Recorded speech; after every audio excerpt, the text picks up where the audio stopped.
vai zobu diegs tiešām jāizmanto katru dienu? Jā un nē, protams,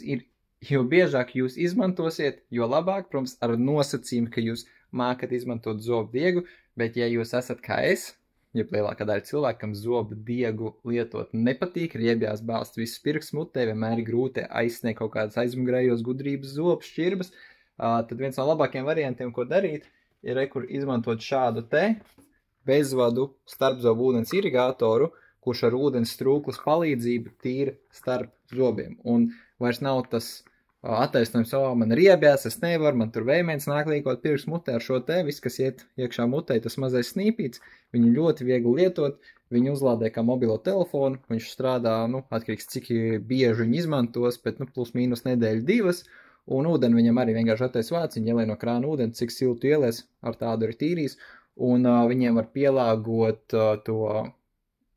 intensitāti, cik spēcīgi, sākam uz mazāko, kamēr pierodam, un tad varam pakāpeniski pāriet jau uz lielāku jaudu. Un šāds te komplekts mums maksā 39 eiro šobrīd.